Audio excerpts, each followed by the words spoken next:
What's up, everybody? We're back with Real Estate Uncensored. This is the place where you learn how to attract an audience online, build influence, and create more ideal clients.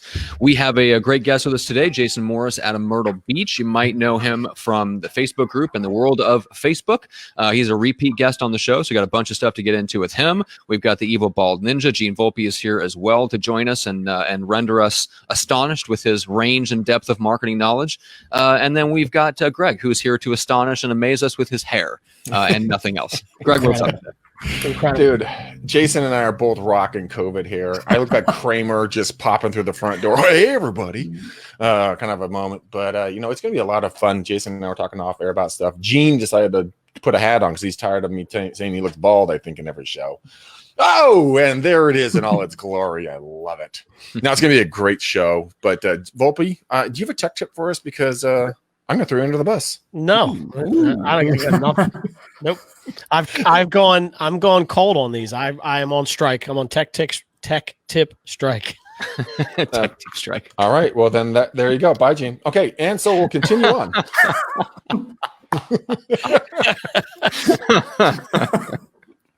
Oh man. All right. Let's we've got a bunch of stuff to get into. But first of all, Jason, officially welcome to the show. What's up, man? Thanks, man. Thanks for having me again. It's been a while. I think it's been 2, maybe 3 years, something like that. It's been a long time. You had just launched your Facebook group when you came on the first time. Tell us, just give us an idea of so the who you are, where you are, what you do, and then we'll catch up with what's kind of been going on. So when we first done this, the Facebook group is small. Now it's a little over 33,000 agents in the big group. Then in the group coaching group that I do Jason Morris Group Coaching. And that's right around 500 agents. That's a paid group.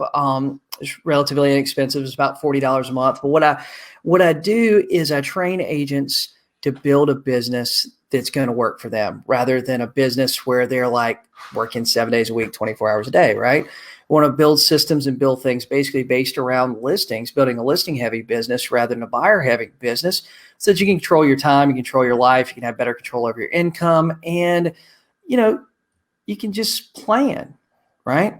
A lot of agents are out there and they're just hoping things are going to happen. They're hoping their sphere of influence kicks in for them and comes through. They're hoping that, they're hoping that $5 worth of Facebook ads is going to work, right? Now, a lot of the stuff we talk about is relatively inexpensive, low cost or no cost type stuff. And a lot of mindset stuff. A lot of the agents that I see that I'm training, a lot of them just don't get a lot of direction for their offices right now. They're not getting a lot of direction from their offices. They're not getting a lot of direction from even some of the coaches and training that they've been through. And that's what I provide, and right now we are in interesting times, especially with the real estate business. And we don't know what's going to happen, as far as the future. Unemployment rates are soaring. And, but there's still a lot of opportunity out there, Matt. There's tremendous opportunity. I, for one, think we have more opportunity right now in the real estate business than we have had the 17 years that I've been in the business. Yeah, let's go deeper on that for a second, because obviously that's not the message you get if you sit down all day watching CNN. So what do you mean by there's more opportunity? Well, for the agents that are actually out there working, like the people that are listening to this, you guys attract a good group of agents, a good audience that are actually working on their business. Well, a lot of agents right now are sitting there watching the news. So a lot of them are not wanting to go out. They're not wanting to go out. Now, I'm not saying don't be safe, right? Be safe, be smart, and all that stuff. But there's still people buying and selling houses. If you don't believe me, pull up your MLS and look. I mean, there's still listings that came on the market today. There's still listings that went pending. There's listings that got marked sold. But most of your competition isn't working. And a lot of those agents that were prospecting every day, man, for the last 2-3 months now, their schedule has been completely thrown off. Kids here in the state of South Carolina, kids aren't going to go back to school till August, right? Yeah. So, and daycare, most of the daycares are following the school schedules, and the daycares aren't opening. Like I got 2 kids, and one of them goes to daycare. The other one's only 3 months old, but the one that goes to the daycare's closed. So we're fortunate that we have a little different situation than a lot of people, but for most agents, hey, if you were that the mom that took care of the kids while your husband worked and you sold real estate while they were at school, or you were the spouse or whatever that sold real estate and your other significant other had a job. Dude, you're stuck with kids right now at home. Where you were going to the office every day making calls, now you're not. Your whole schedule, your whole life has been thrown like in just a crazy tailspin. So for a lot of those agents that are suffering from that, I feel bad for them, man, because honestly, there's a lot of them that are never going to come back to the business. A lot of them won't ever come back to the business. They're gone after this. A lot of them that are collecting unemployment will never come back to the business, right? They're going to get used to that weekly check. And when that check starts to run out, they're going to go back to work wherever they were working before they sold real estate. Mm-hmm. And there's just a lot of them won't get back into the routine. But for the agents that are out there willing to work right now, there's less people making calls than ever before. And there's still a lot of people, even though most states are opening back up, about half the country is opening back up like normal. South Carolina is about, most of the way back open again. And there's still a lot of people sitting around doing nothing, right? And there's still a lot of people that, have time to answer their phone. They have time to talk with you on the phone. And there's not, your competition's been cut in half. Maybe your competition's down 75% in some markets. So let me ask you this question, Jason. I'm starting to feel the same thing. I feel that there's going to be a lot of, fallout that we're not even seeing yet in our industry, outside of our industry. And just got a notification that a restaurant here in the area that's been around for like 30 or 40 years, they just locked all 40 locations, done, never coming back. Wow.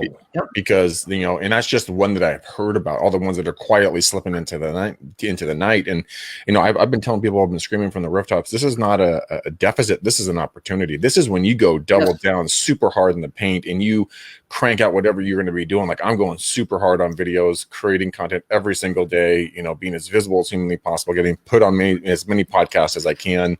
And the thing is that most people, like you said, are sitting on their rear ends watching YouTube or watching Netflix or Hulu. Dude, you've got to be out there and be aggressive. I mean, that Bob from Remax, we know that dickhead probably isn't going to come back into the business. And so all that territory that he owned, right, those neighborhoods he owned, well, these are neighborhoods that are going to be up for grabs. And you can't think with the same mindset that you had pre-COVID, because it was a different experience at that point. And a lot of people were market's on fire. Yeah. You know what, too, Greg? There's going to be a lot of those agents that will be gone. And I'll tell you guys this. So this is my well, I don't want to call this a recession, because I guess technically we're not in a recession yet. But looks like we might be going there. Who knows? This is my second downturn, right? Second time we went through a little a period in the market that wasn't going up. For the last however many years, a lot of the agents that we've worked with, they've only worked through an up market. Right. And honestly, the last couple of years, most of the country, we've been very little more than order takers. I mean, you listed a house and it was relatively priced well, you sold it. I mean, that's it.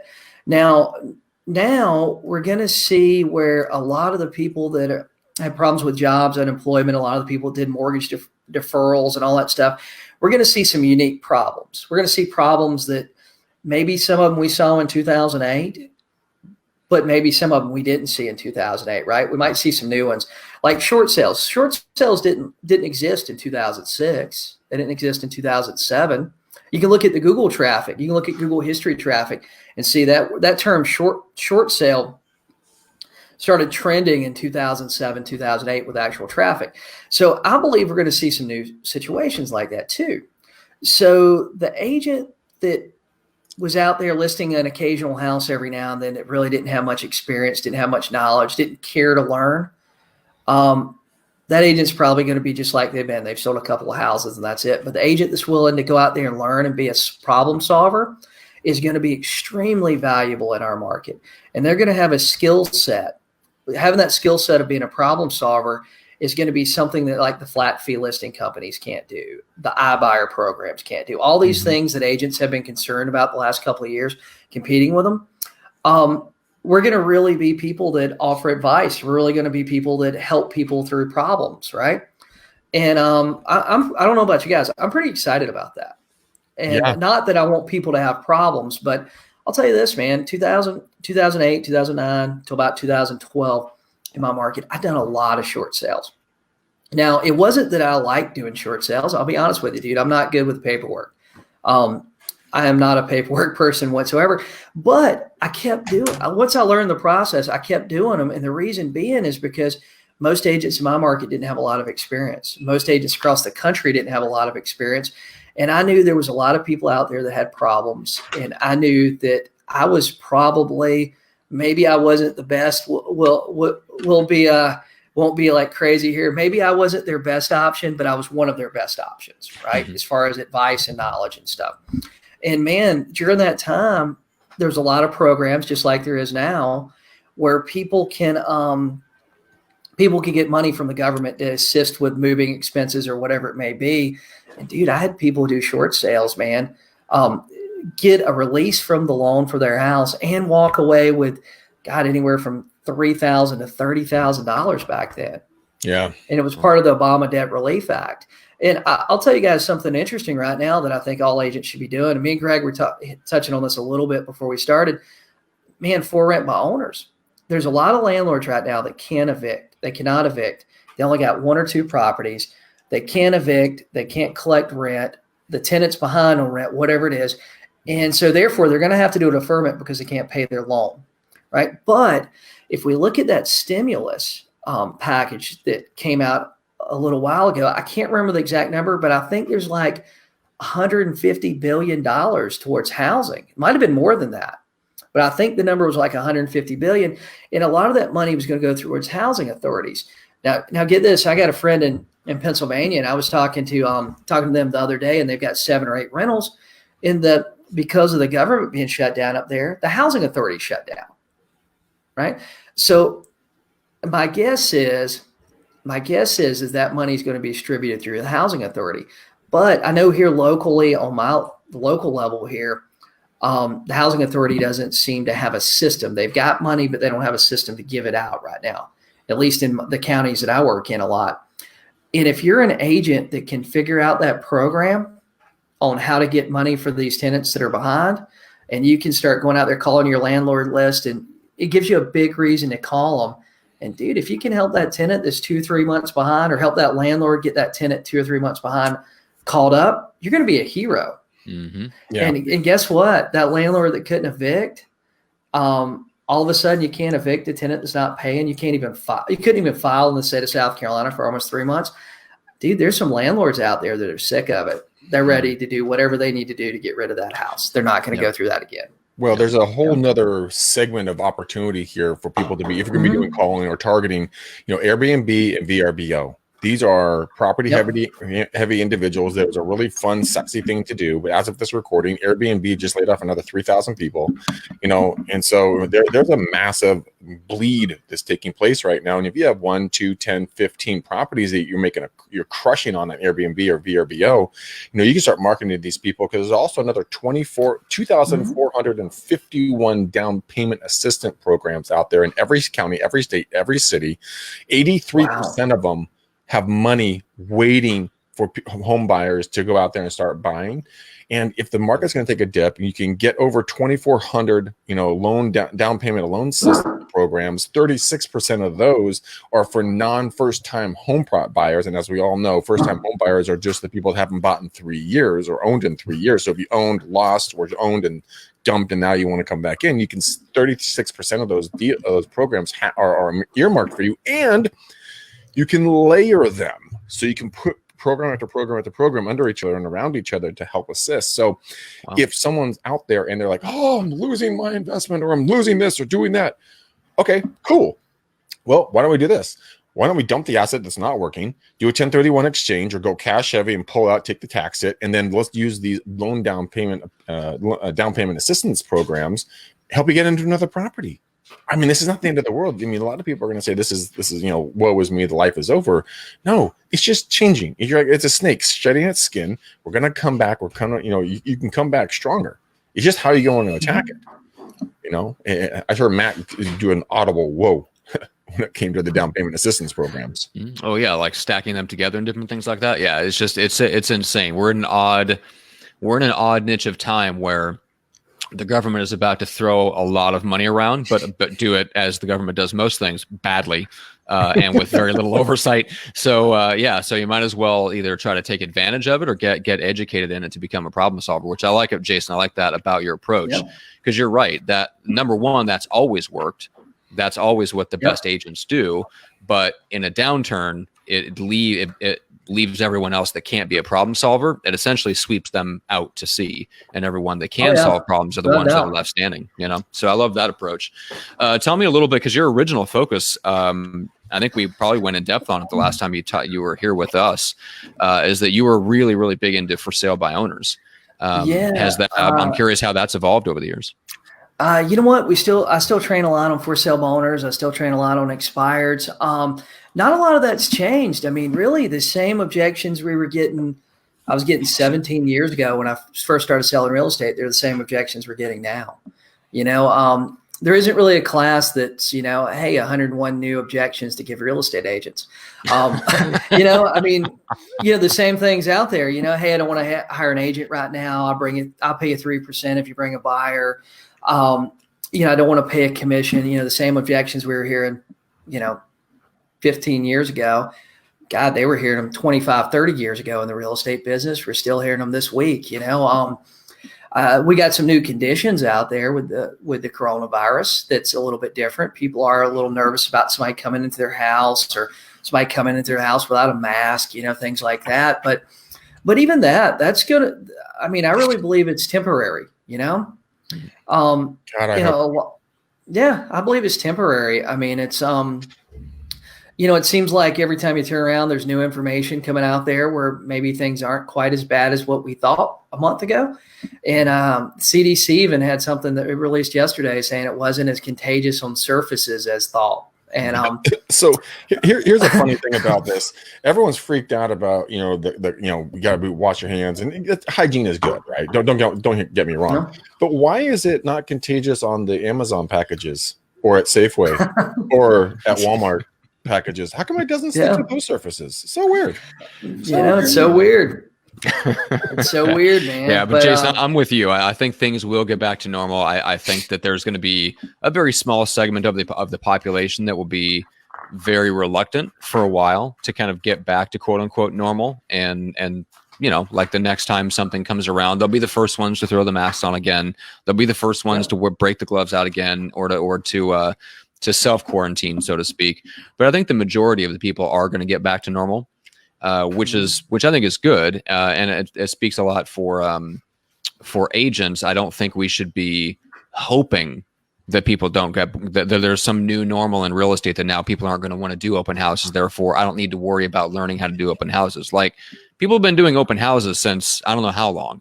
Decades and decades and decades. Yeah, like nothing has changed that over the years, except in little pockets of localities here and there. So I do think there's a lot of things that are going to stay constant, same objections, same things like that. So let's talk a little bit. Yeah, go ahead. Can I stop you there real quick? Let me stop you there real quick, because I'm interested to hear. Both of you said something that I'd like to clarify. And then I also want to find out a little bit more about the open house, because that's been a big topic for me this week. So Jason and Matt, you both said things will get back to normal. In your opinion, what does that time frame look like? Will it get back to normal next month, or is it 4 years away? Number one. And then the second question is, don't you think things have changed? I'm wondering how many people will be less likely to physically go to an open house and more likely sit behind their computer for a virtual open house these days. I saw a lot of properties bought and sold over the last 3 weeks, sight unseen, because of the virtual tours, right?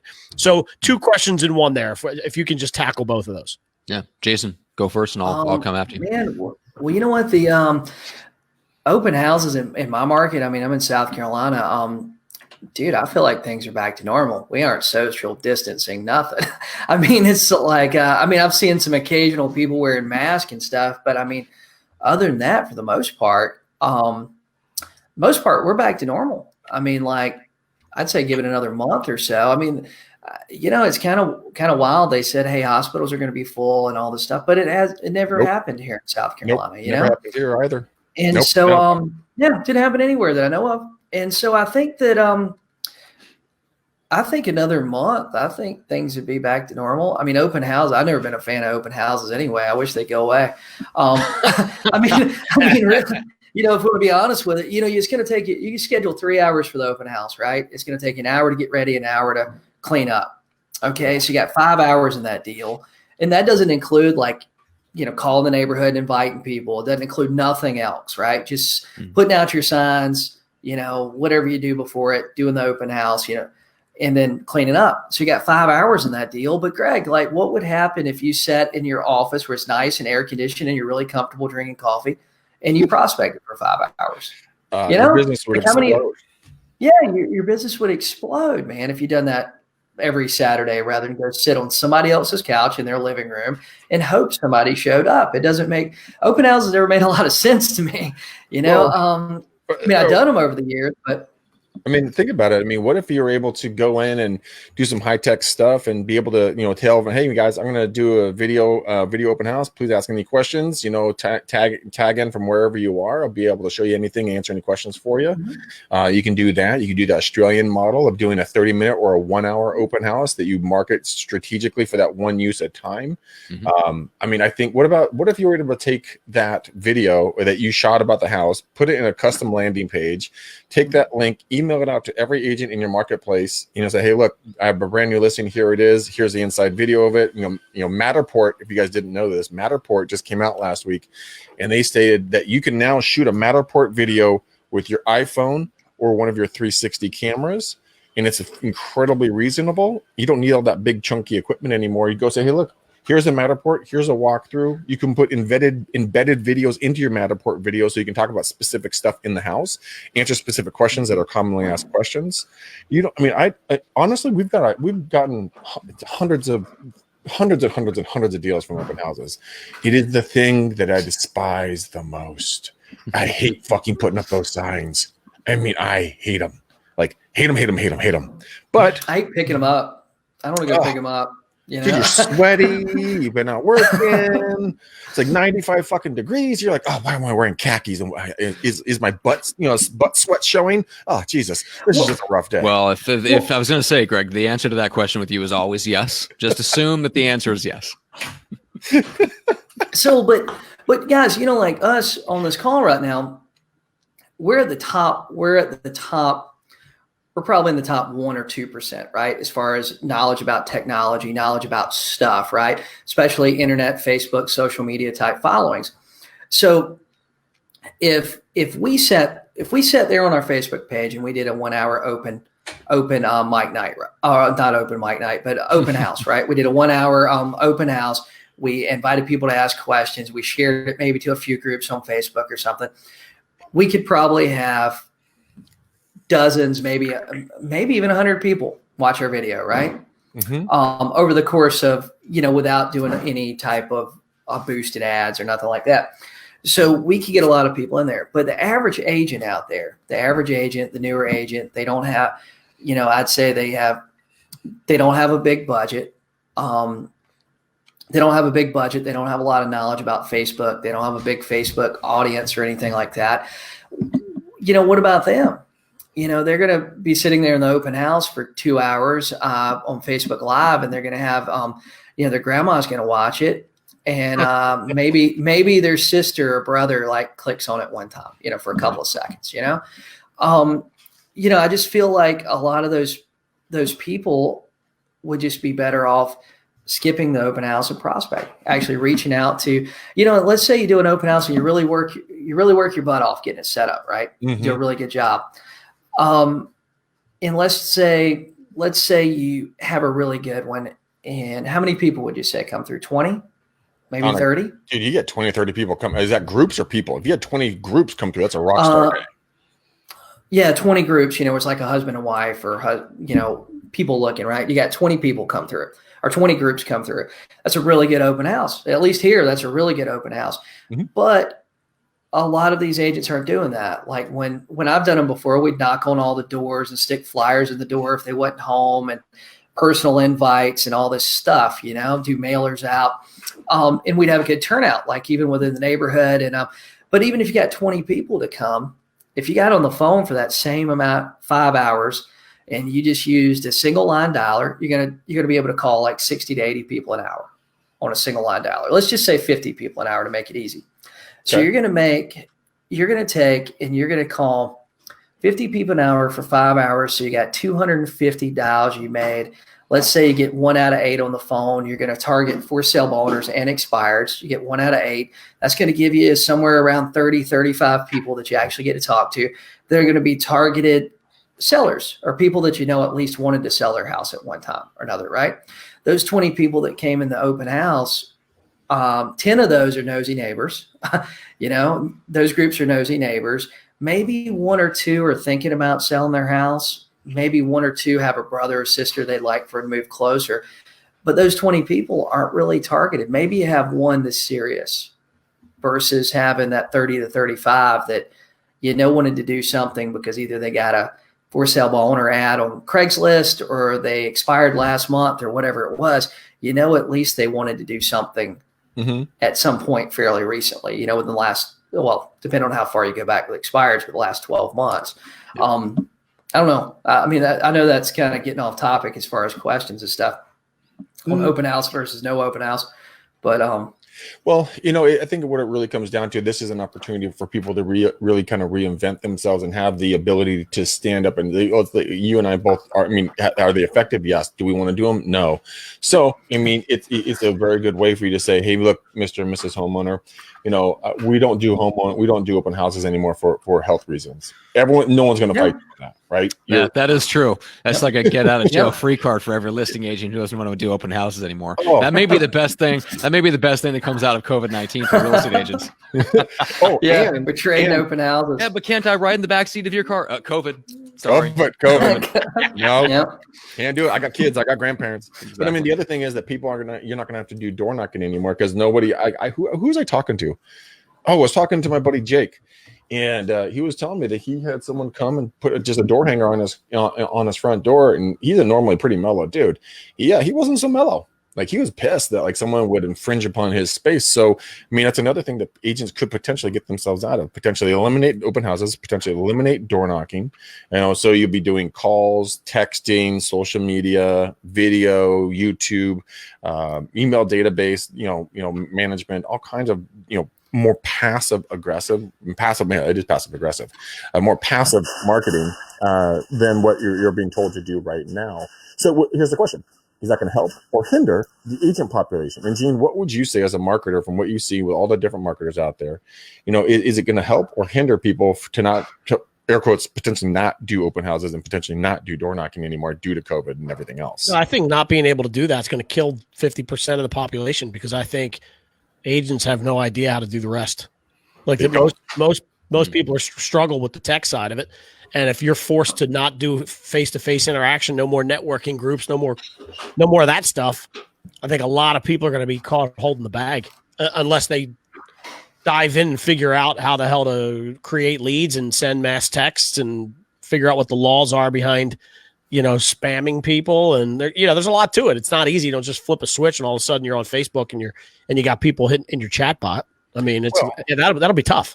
And that last segment was brought to you by GVI Media. GVI Media, for all your media needs, please reach out to GVI Media and one of their associates will get back to you in a short, timely manner. Thank you. Back to regular scheduled program. Or not at all. Is this a new format? What's going on here? But I appreciate that. I just had the idea. I'm like, I'm just gonna mess with Gene. Yeah, of course. So much fun. It is an interesting thing, Gene. You brought up. There's only a small segment I feel like of agents that were already thriving on things like door knocking and cold calling. You know what I'm saying? So yeah, it does. Like Greg, it does affect you. You've been door knocking for 20 years. Your dad was door knocking for 40 years. If you were trying to make it right now from scratch and you didn't have any sort of database, you didn't have any sort of social media following, and all of a sudden something came along that eliminated your ability to go door knock, you would have been in real trouble. Fortunately, you were doing both. But I don't think that's most agents. Most agents are not making their living off of door knocking even now. I'm sure there's some out there. But most agents are, it's not going to affect them a ton. I think it will affect things like listings where people go like, hey, I don't know that I want people traipsing through my house just any old time, right? It'll make showings a little bit harder.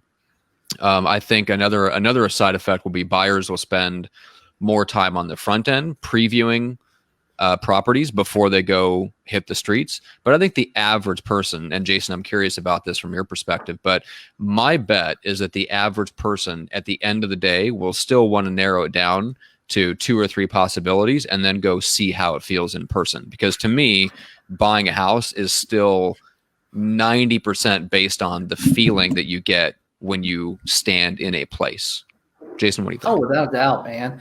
I think that a lot of people, well, I'm hoping number one, I'm hoping agents encourage that, right? Rather than, I mean, I still see agents, they'll jump in their car. Somebody say, hey, we want to look at a house. They'll jump in their car and try to show 30 houses this afternoon to one buyer. So I'm hoping agents, I think part of that responsibility is on agents to make sure they get their clients pre-qualified, make sure that they, do the things we're supposed to do, narrow it down to at least an area, at least a price range, right? But I agree with you. I think that people are going to, instead of wanting to see 10 houses, 15 houses before they buy, I feel like there's going to be a lot more driving by and saying, hey, this one ain't going to work or that one's not going to work. Rather than, hey, we don't have anything to do Tuesday. Let's go look at all of these, Yeah. And I'm hoping that happens. I'd like to see it happen. I'm all for working smarter for sure. I have 100%. I have an idea here that related to this because, Matt, you brought up a good point. I've been pitching this for 7 years now. But I think now might really be the time to do this. Okay. And that's like, so here's your tech tip, Greg. I'm going to roll it all into one. Okay, cool. I think now with this Matterport coming up and these 3D tours, people are starting to really expect that if you list their house in, I guess over a certain price, but you put out all the marketing stops. So I'm going to have a Matterport. I'm going to have a video walkthrough. I'm going to have great photos, right? As a buyer's agent, I know that my client, Greg, likes IPAs. And I love where Jason was going with, let's narrow this down to your top 3 and then get in the car. So I would go to Greg's house with my favorite 4-pack of Toppling Goliath King Sue. And I would drop it on his doorstep with my cards and say, I've gathered up 14 virtual tours and Matterports that meet your criteria. Sit down with your girlfriend tonight, look through them, and then give me a buzz tomorrow and we'll set up the 2 or 3 that you like, that you want to smell and feel. And I think from my perspective, if I was a buyer and you just brought me beer and I can now narrow, like I'm thinking about, we're looking for vacation homes down the shore. Mm-hmm. I don't call every single vacation home I look at. I narrow it down to the one that best fits my needs, or maybe 2 of them. And then I call them and I say, hey, is this available? So in this new age now, I feel like mostly everybody's going to have at least a virtual tour, if not a video and a Matterport. Is this an opportunity for you to change the way you do your showings and do them like I just talked about? Or are there other ideas you can come up with? Well, what about was it AI? I mean, whenever you put the toaster box on your face, right? Virtual reality. Virtual reality. I think this is where I've been talking about virtual reality coming into play, because now you can really look and get a good idea through this thing. But like you said, Gene, you can drop the beer off on the front porch, say, hey man, enjoy, watching the videos tonight, beer for you, wine for the lady. And then you guys sit down and each of you put a toaster box on your face and you walk around and you see the properties and you can embed things in. Greg, to that point, check this out real quick. I don't know if I'll be able to do it, but you have the technology. If you're looking on video, you have the technology now to do those 3D tours, the photospheres they're called. Yep. If I hit a button on here, it actually sets it so that I can, I'm trying to figure it out, but here you go, photosphere.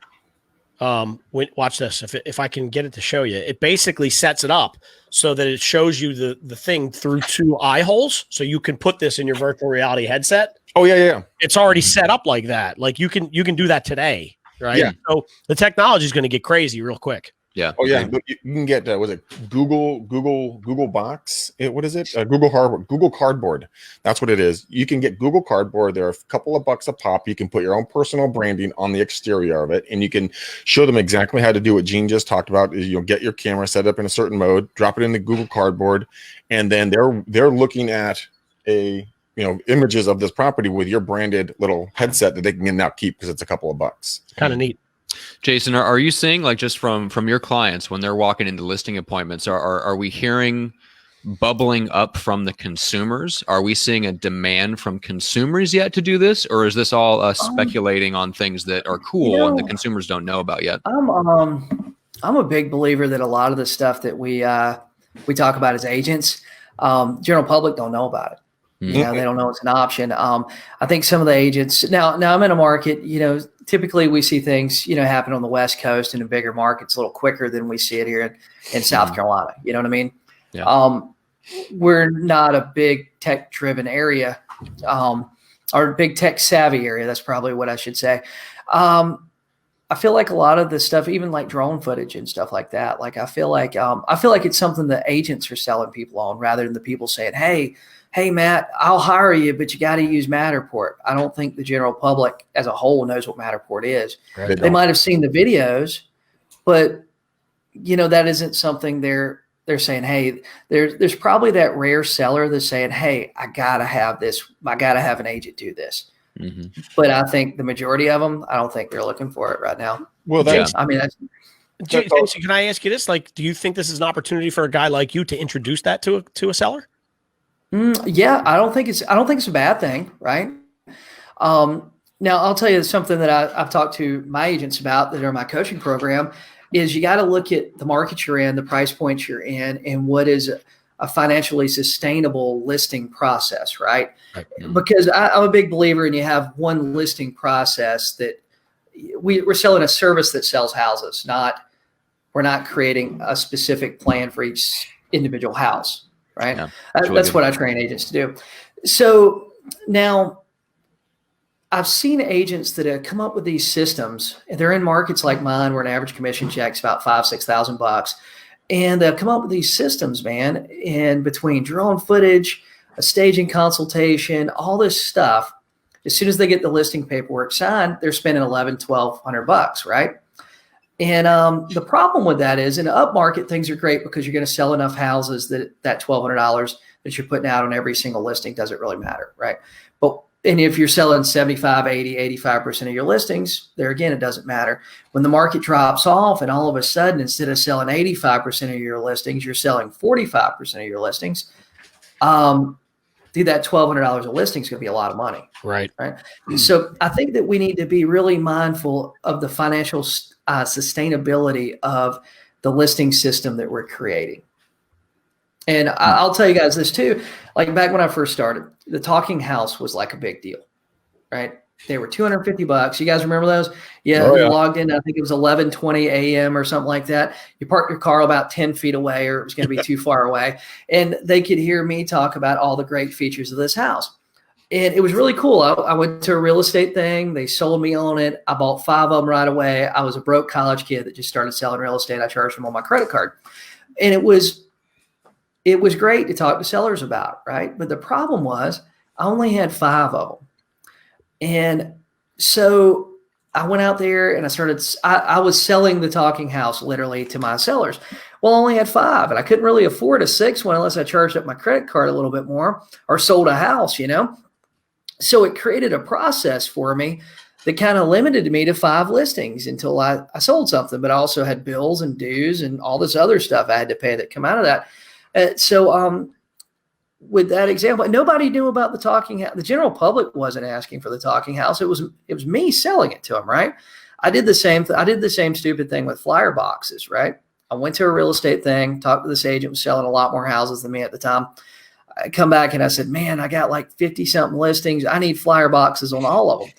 Now, I never really sold a house that I could track back to the flyer box. But what I did was I put flyer boxes on 50 houses and I created a job for myself or my assistant that was 1 day a week. We had to drive around and fill up flyer boxes because I'd sold the sellers on these things. And if their house hadn't sold, they were literally calling me going, hey, Jason, look, my flyer box is empty. Is that why we're not getting showings? Right. So in the flyers, honestly, it was probably kids from the neighborhood making paper airplanes and stuff out of them. You know, who knows? I might have got a call here and there. So I encourage agents when you're looking at this new technology and you're looking at, you know, what are you going to spend your money on in your listing system? You know, look at what commission you're making, closing ratios and stuff like that. And be smart about it, you know, because let's say you're listing 1-2 houses a week. Average sale time all of a sudden goes from, you know, 30, 40 days in your market to 180 days in your market. And I mean, depending on where lending guidelines go, we may see that in the future, right? Because a lot of banks have closed up a lot. You know, minimum credit scores have went up significantly at some banks. I think Chase is doing a 700 minimum credit score now.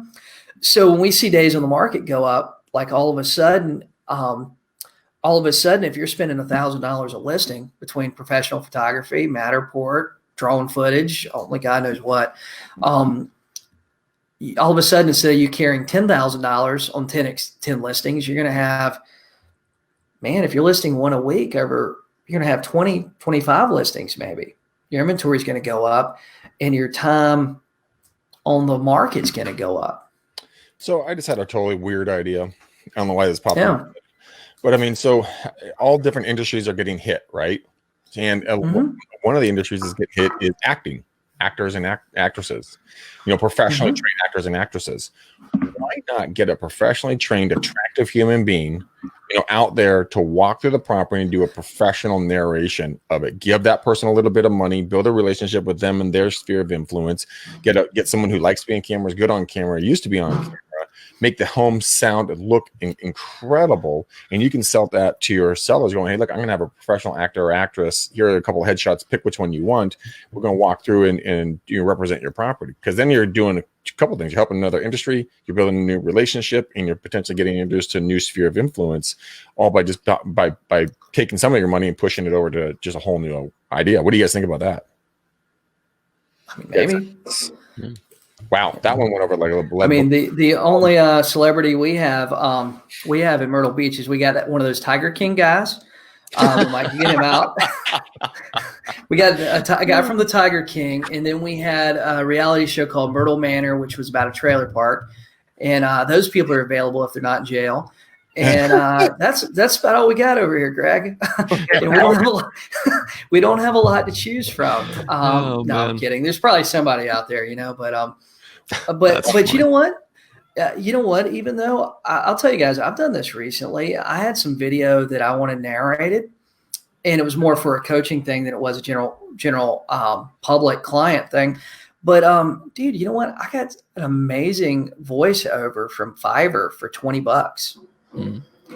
And even with that, God, if you can't really add Matterport, maybe you do a great looking video. If you're on a budget, maybe you do a great looking video, have it edited through Fiverr, have a great voiceover done through Fiverr, and maybe you got $50, $100 in it. I mean, just a thought. You know what I mean? Yeah, no. Well, all I'm saying is, like, think outside the box. I mean, if there's a local person that is doing a lot, maybe a very famous restaurateur in your area that can't do what they're typically doing to stay in front of the public eye, maybe have him or her walk through the property. Again, it's just local celebrities. It doesn't need to be Tom Cruise doing your narration. Although if you could swing that, damn. You got some good negotiation. Greg lives in another world out there in San Francisco of celebrity restaurateurs. Yeah, I don't see a lot of that going on in my hometown in Council Bluffs, Iowa. We don't see that either, Matt. Well, and what I find amusing about this also is you've got Greg on the one hand, that Greg's standard default setting is, what else can we do? Right. And then Jason, I feel like your default setting is, how can I not have to do that? But yes, that's that's very accurate, Matt. How can we not? But it's good. I mean, I love it, because I'm so obsessively focused with having a simple, profitable business. I'm constantly asking myself that same question. Like, I don't want to do everything. I don't like, it's fun to think about stuff. I think the brainstorming process is insanely important to come up with all the range of what could you do. But at the end of the day, 80 of those 100 ideas are going to be terrible. 15 of them are going to be good, and maybe 5 of them are great. And you should only do the 5 that are great and leave off the other 95. To me, that's where you actually have I wrote about this in the intro to the book. It's super, super, super easy to end up with a messy, complicated, unprofitable business. And that's what most people do. Like, it takes work, and it takes someone like you, Jason, from a bird's eye point of view, helping people get a different perspective on the business and go, do you really have to do that? Do you really have to do the flyer boxes? Do you really have to do the Matterport thing? Yeah. I mean, it just takes somebody constantly reminding you, do you really have to do that? Is that essential? Because most of the time the answer, I think, is probably no. Well, you're probably like me. The more complicated I make the process, the least likely it is that I'm going to do that process. Yeah, 100%. Right? I mean, even some of the CRMs we see out here are so complicated. They have so many options, and you're like, hey, well, I'm going to take these people and I'm going to tag them this way, and this one I'm going to do this way and that way. And next thing you know, you got like 10 steps to putting in one person, in your CRM. Yeah. And then next thing you know, you start skipping those steps, and then your CRM's kind of a mess. And then you got to figure out how to go through 1,000 contacts and straighten it out, Mm-hmm. Or you just quit working on your CRM. Most of us just quit working on the CRM, Yeah. Or if anybody ever got inputted into it to begin with. Yeah. Yeah. But yeah, that's right. it's that is a massive problem with software. And that's like the most visible example, right? Because we can see it. You open up a piece of software and you're like, I only want to do X. Why do I have 1,000 different options? But our businesses, if we could imagine them, if they were visual, if we could look at our businesses visually, they look the exact same way. It's all just a bunch of stuff that's thrown up against the wall. And yeah, that's the thing, is that if you actually want to do more, for example, if you want to sell more homes, that process has to be checklisted and streamlined as much as possible. If you actually expect to sell 25 or 50 homes a year, you got to think about, am I going to do this 50 times this year? And if so, I'm going to make it as easy and frictionless as possible. Well, let's say you're really, really going to focus on listings, for example, right? Mm-hmm. And all your buyers are going to get referred out. Now, I did this back in 2000, 2013, 2014. I had a real big team. I had a property management company. Between sales and leases and stuff, my whole team was doing about 400, 450 transactions a year. Mm-hmm. And so, but I was doing everything, man. If it was out there, I would try to do it. Like I mentioned, the flyer boxes, I mentioned all this stuff. And I hated it. I was working 7 days a week, as close to 24 hours a day as I could. I'm pretty sure I had a stomach ulcer, and there was always more to do. There's always more to do. I had an assistant one time. I remember my team, I had 2 assistants at one time. The second assistant, I don't even know what she did. They were just there. I don't even know what they did. And when I started winding that down, and I started winding down the property management company and stuff, and actually, guys, I don't know if I told you guys this last time. I hadn't really talked about it on a whole lot of stuff, but there was a period of time there that I said, you know what, screw real estate. I hate this, right? And this was back around 2013. I hate this. So for about 4 or 5 months, I said, I'm going to just find something else to do. I'll do the deal. I'll write out the listings I got to do the deals that fall in my lap. And when, this ends, I'm going to do something else, right? And then I kind of realized how much money we make versus a lot of other industries. We make a lot of money per transaction. And when we look at the steps of what we absolutely have to do, we look at the bare minimum, right? We look at the bare minimum, what we have to do to take a listing and actually sell that listing, get it from listing paperwork signed to sold. And, our MLS and stuff does a tremendous amount of stuff automatically just by inputting it in. I started looking at that. I said, man, we make a lot of money to not really do a lot of stuff, and the rest of the stuff over here is kind of bullshit, Mm-hmm. And it's just cool. Some of that stuff we're doing for us, you know what I mean? We're not doing it because I was doing radio ads. I was doing everything you could possibly do. And like I said, I think some of it was for me, for my ego, you know what I mean? Yeah. And then when I took and I wind down my whole team and quit, dude, my business got so simple and it got so easy. And then for years there, I'd sell, 70, 80 houses a year, just me. Plus I do referrals because I wasn't working with any buyers. And most days I was off by 3 or 4 o'clock in the afternoon. My day would start about 8. I didn't work Saturdays or Sundays. I set standards for my business. And, man, and I just do I got really good at doing the bare minimum. I know that sounds bad, but I done what had to be done for each listing to get it sold, rather than, it's really cool to do things, like Greg talked about, like, man, hire an actor and do the walkthrough, and man, that's amazing stuff. But all of a sudden you're doing the actor, you're doing an open house for each one, you're doing all this stuff. Like there's some guys out there that have the 101 point marketing plans, Mm-hmm. This is something else I kind of realized too, guys, when I went from like doing everything to doing nothing, or very, the bare minimum. I realized that listings became easier because I wasn't showing them that 100 point marketing plan. I was showing them 19 steps to get your home sold. Right. Mm-hmm. And all of a sudden it became easier. It became easier to explain what I was doing. It became easier for them to understand what I was doing. Sometimes we forget that the general public, like we get hung up on all this stuff, and I'm super guilty of it too. I'll look at stuff and go, God, that's cool. I need that. I need 2 of those actually, one for home and one for the office. And it's super easy for us to get really hung up on that. Yeah. But the general public, they just want their house sold. You know what I mean? Yeah.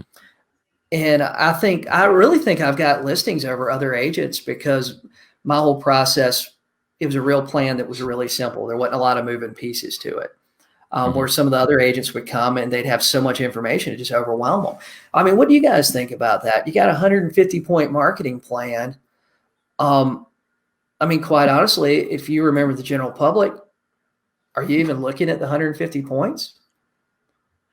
No, I don't think it was. I don't think anybody ever looked at it. I think it served its point, which was to explain and overcome the objection that agents don't do anything to get the home sold. That you just throw it on the MLS. So if you're going in there and you have a 19-point plan and they actually understand the 19 points, that's every bit as good, if not better, than handing them 150 points that they never ever read. I mean, they both serve the same purpose, but ideally, if the person understands better what you do, and it goes back to the idea that you mentioned of being a problem solver, right?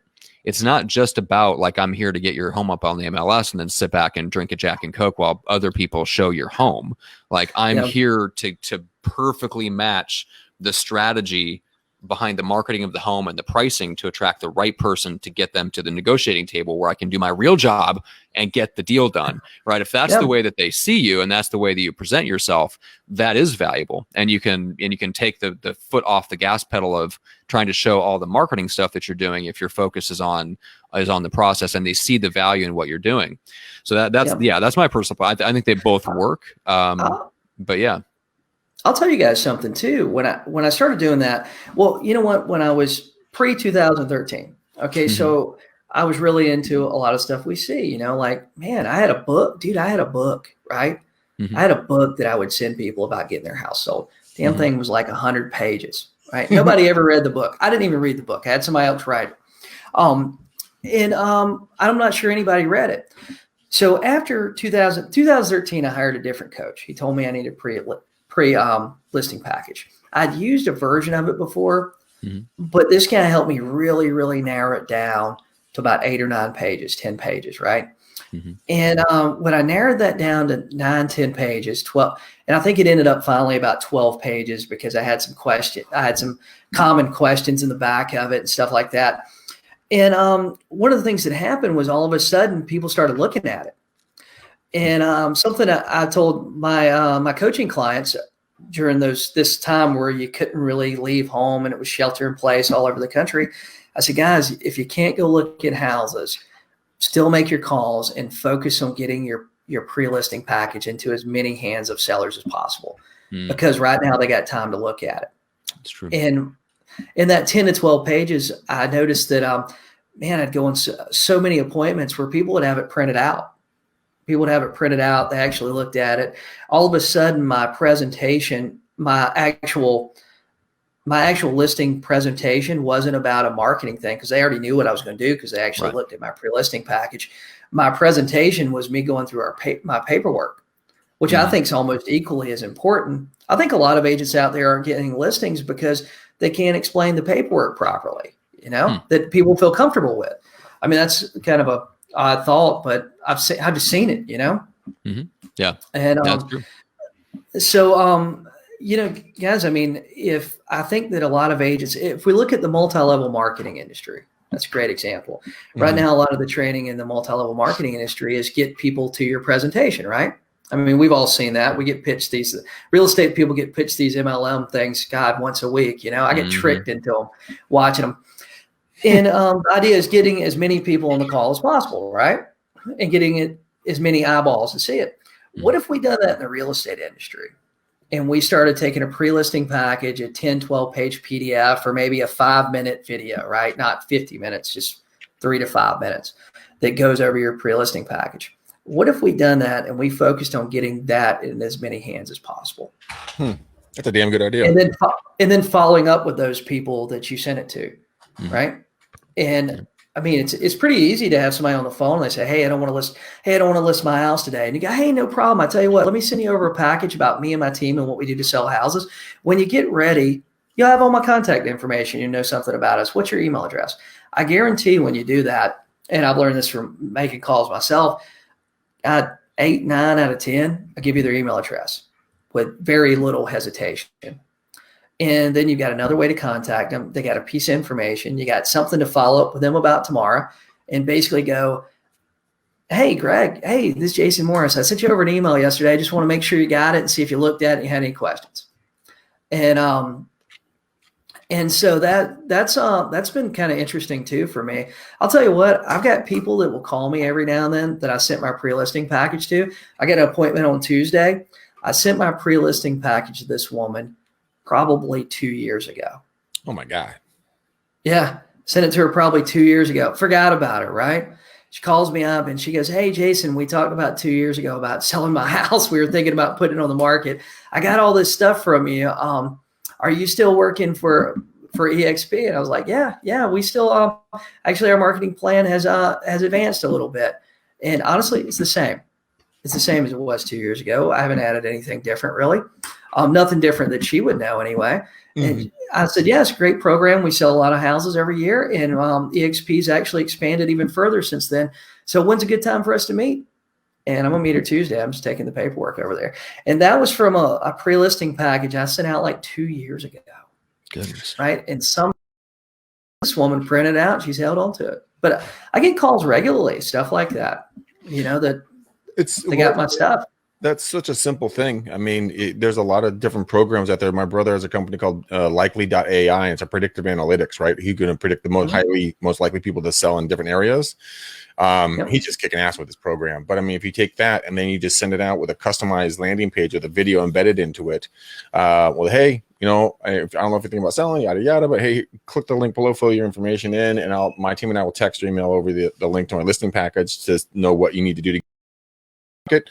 Blah, blah, blah, blah, blah, blah, blah. It'd be something very easy to do and completely duplicatable. I mean, you could go into multiple different marketplaces, full metros, and then you could also I don't really work San Francisco or the peninsula, right? So let's say, Burlingame, I get a listing appointment. Well, I don't fucking know Burlingame, but I can find someone who knows Burlingame and someone, if they say that they're associated with me, you should let them see what I do and then just pass it off to them for a 40+% referral fee. I mean, it's very simple to build a scalable business on this thing. And I love the idea with the pre-listing package being sent out. That is so simple, but so powerful. Well, you know what, Greg, too, man, if you done it on a landing page, like you just talked about, you done like a little 3 to 5 minute video, and maybe you start sending a link. Maybe this is something I should do with us talking here, is start sending it out, sending a link to download the PDF, but having the video there, right? So they got to go to the landing page, but then you got it pixeled. Yep. So all of a sudden you're following up with them, whether you're calling or not, because they're seeing you in Facebook, and they've got your pre-listing package. They've got they've got like a 3 to 5 minute video of you going through it with them if you want to do that. But the only reason you're doing it is really so you can pixel them and you can do Facebook ads to them also. I mean, that's probably a great plan. Spend $5 a day and, Oh yeah. And then drop hammer on them. And from $75 to $2 a door for 30 days, you can drop a geofencer on that property and, get 1,000 homes. You'll drop 135,000 impressions on their smart devices in those properties. You will become omnipresent. I mean, they will not be able to get away from you. And if it's listing presentation, this is what the points are. Here's this, here's that.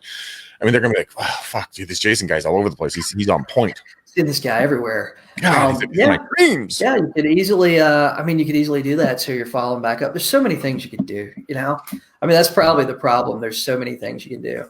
That is part of the problem. Absolutely. Yes, it is. It is it's simplicity takes like relentless focus and constantly questioning yourself to make sure that you don't end up with a 19-point checklist when it needs to be 3. Yeah. I mean, it's just, that's right too. Yeah. All right. Jason, what's the best way for people to reach out, connect with you, get into the Facebook group, all that fun stuff? You know what? Go to Real Estate Agents That Really Work, do a search for it on Facebook and you'll see me in there. JasonMorrisGroupCoaching.com is my group coaching website. But the easiest way is real estate agents that really work on Facebook. Cool. Awesome. You said it's over 30,000. So you got a great group of people in there. Yeah, Lots of people to big talk group to. of people, lots Love of it. stuff, you know? I know. I think Yeah, you were we're always doing under, webinars. I think you may have been like at 5,000 or something like that when we talked to you last. That's been insane growth. Facebook groups have just been going gangbusters the last couple of years. It's been good. Yeah. Yeah. And then Gene, same question for you. What's the best way to get in touch with the digital architect himself? As always, when you see in the bottom left corner of my screen, genevolpe.com, it's got a little widget. Click that widget, put your digits in there, hit your boy up. I'm gonna gracefully skip over that and go to Greg. Greg, what's the best way to get for people to get their digits to you into your widget? Get your digits in his widgets. I couldn't resist. That's amazing. Oh, Gene, that's coming off of you. That's why I was laughing so hard after you said it. I'm like, oh, that's funny. Geez. Okay, guys, go ahead and go ahead and obviously subscribe here to, Real Estate Uncensored. Follow us on all the different platforms. Send me a DM on Facebook. I'll be happy to get back with you, get any questions or thoughts or anything like that. Also, my number, guys, is extremely simple. I got a call from an agent the other day, actually yesterday. She's like, oh my God, you did pick up your phone. I'm like, yes, I know. But go ahead and give me a call, guys, or shoot me a text, 925-915-1978. And I am launching some really cool stuff, and I'm looking for a couple of, heavy prospectors. If you guys are a heavy prospector, I want to do a personal introduction after I have a conversation with you to a guy who's building a program that I am personally blown away with by the how much business has brought into my life in the last 7 days. And it can go super big, super heavy. It's like nothing I've ever seen before. So go ahead and do that there. Matt, where can people reach you? Just go to microfamousbook.com, get a free copy of the book, free plus shipping. I'll cover the shipping if you cover the book. Get that into your hands. It's all about how to become famously influential to the right people. So if you want to build a business, any type of online coaching, training, consulting business, and you want to work with ideal clients that you actually enjoy and don't make you want to pull your hair out, that is the book that shows you the roadmap to do it. Talk about hair being pulled out. I mean, Jason and I are crushing with the weaves. Oh, man, mine is wild. Wow. Wild. I tell you, I tamed it down for you guys. Well, thank you. Yeah. Just tamed down. Yep. All right. Tamed down. We need to open up the stylist salons very, very quickly. All right, Greg, I'm loving Gene's hat today. So I want to just tie up a nice red, white, and blue bow, multicolored. The first multicolored bow we're tying around the show in show history. So red, white, and blue. Let's tie that right up around the episode and call it good. And it's a holiday weekend, so very well timed, Johnson face. All right, you guys. Hey, Jason, thanks for coming on. It was great catching. I really appreciate it. Great dropping knowledge bombs. Love the practical ideas about just recording your listing presentation in 5 minutes. Thought bullet points, send it out to the buyers. Guys, go watch that again if you didn't hear that. Gene, you creep me out when you're quiet. I don't like that. Stop that immediately. I don't know what's wrong with you, but we're still glad you're here. The evil bald ninja, the master of all tech. And then Johnson, the biggest Johnson of them all. Yeah, you guys, thank you for being here. We love you to pieces. We love messing around, but if you like it, share it. If you guys go and give us a 5-star, not a 2-star, or 5-star review on all podcast platforms so we get more visible. Until next time, peace out, ninjas. We are gone.